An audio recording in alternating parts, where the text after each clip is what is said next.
Get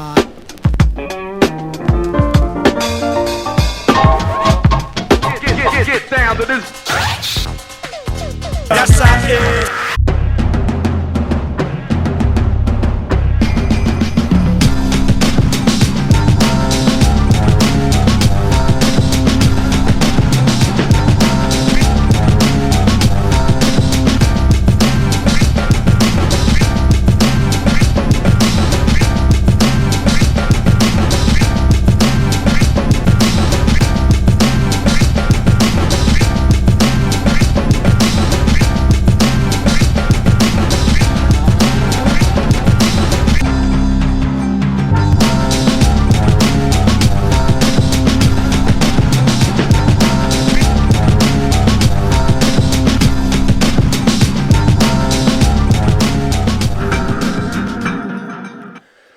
Yo, welcome back.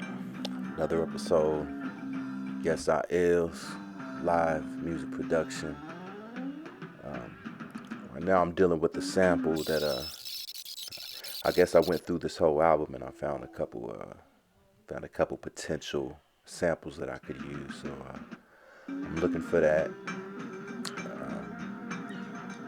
I recorded about 20 seconds of the sample into Logic through my interface.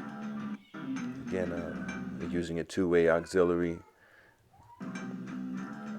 and I'm trying to create a melody that is not necessarily part of the sample. So I need to really, chop things up and pitch things down, make different tracks so that I could fulfill that melody that I heard in my head.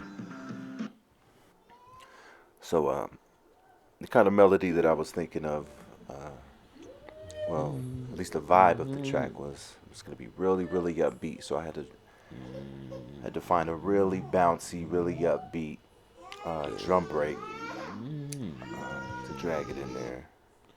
I'm going to end up chopping up the drum break too in different sections.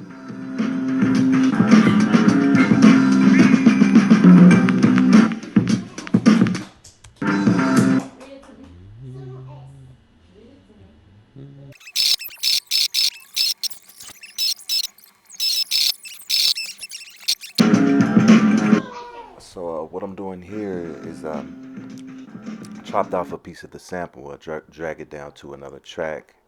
And I pitched it down so that it could reach the melody that I had in my head. So not the whole riff that I pitched, just one portion, one section of the riff.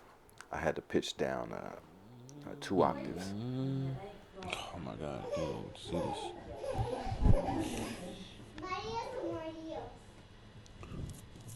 What question should you ask yourself? I don't know. The whole thing. You're not trying. If you're tired, stop. Because you're not going to learn this.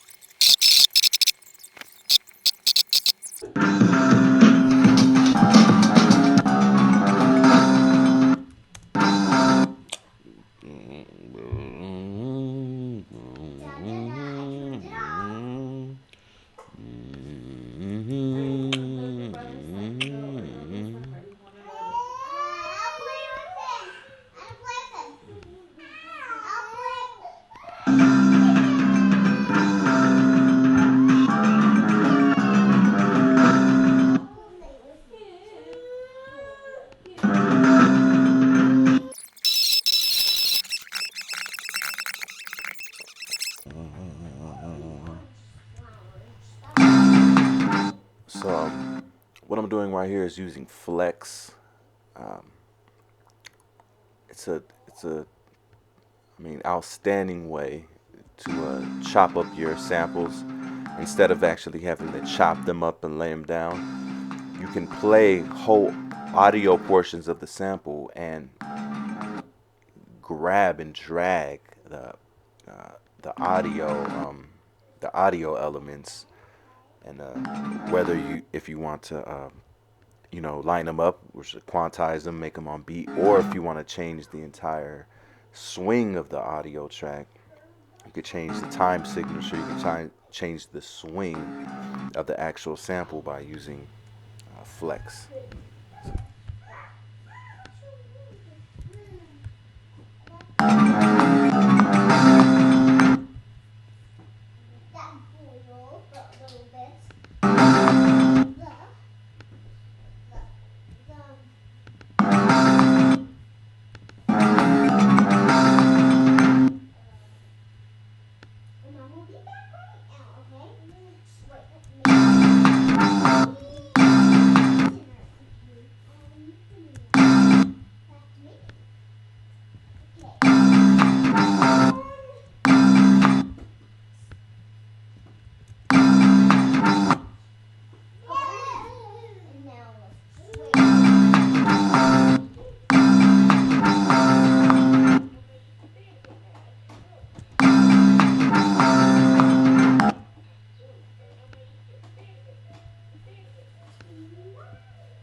So what I'm doing now is I'm dealing with the drum break.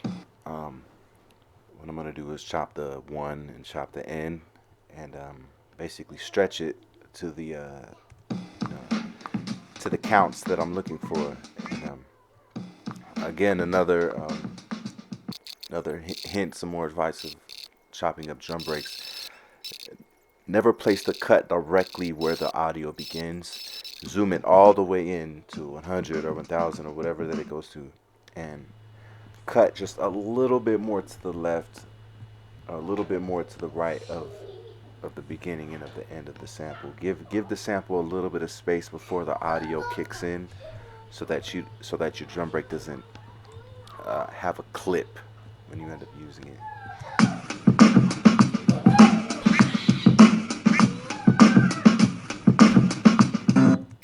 And flex works very well with drum breaks.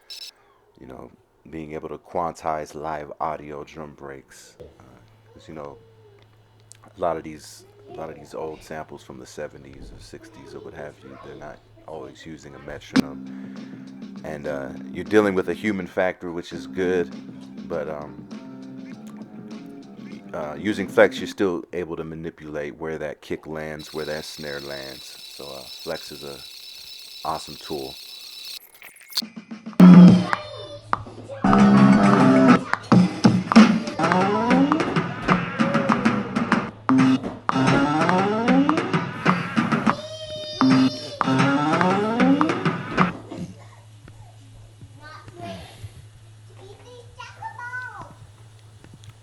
So right here, a little string slide, I guess you call it. It caught my ear, so something that can be used just as an embellishment, or just some more elements that you could lay on top of the sample or the chop that you're using, so that you don't get trapped in monotony, and then you could just bring something different, whether you want to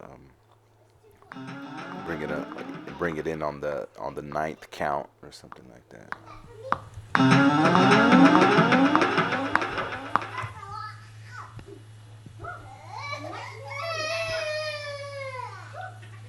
Oh, Dada.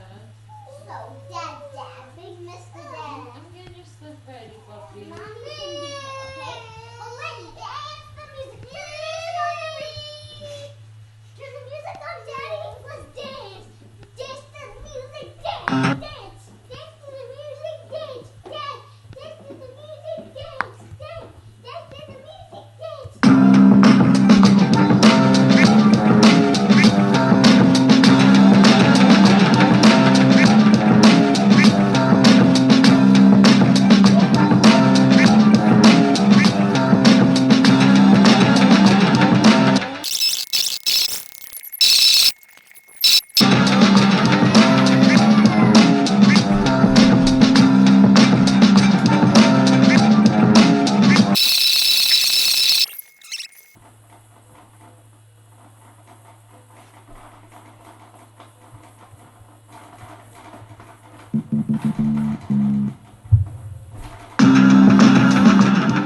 So this is another ability you could use after you're done chopping up your sample and placing it in the order that you'd like.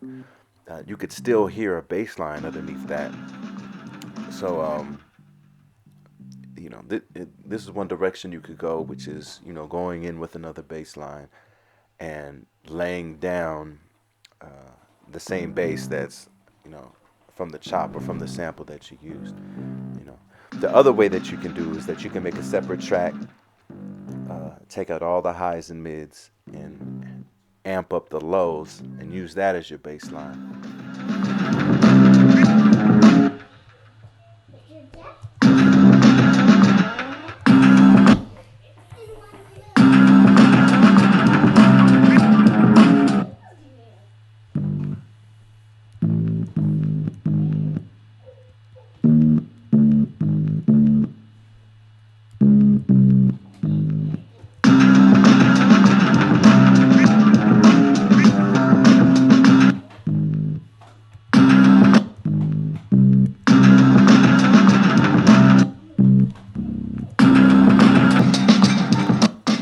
Here we're just finding more embellishments, just like the guitar slide that we found. Right now we're finding, we're hearing just some obscure, you know, hi-hat or percussion loop. Anything that you could, you know, take out of the, you could take it out of the song that you're using. You could take it out of a different song, but anything to fill up more space in the song. Just any more noise. Like we're going back to the Foley artists to, you know, create sound effects for movies. Any noise from the track that you could pull out and use for your song to fill up, you know, all the frequencies is good.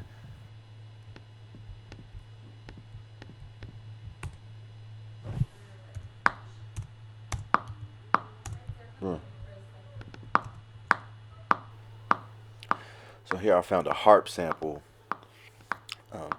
in the key of C, and it's just, you know, someone just steady playing it, you know, just keeping time, something to throw in the background of the track. Probably eventually I might throw some distortion, I might throw an amp on top of it, and it'll have a completely different texture than the texture that it has from the sample.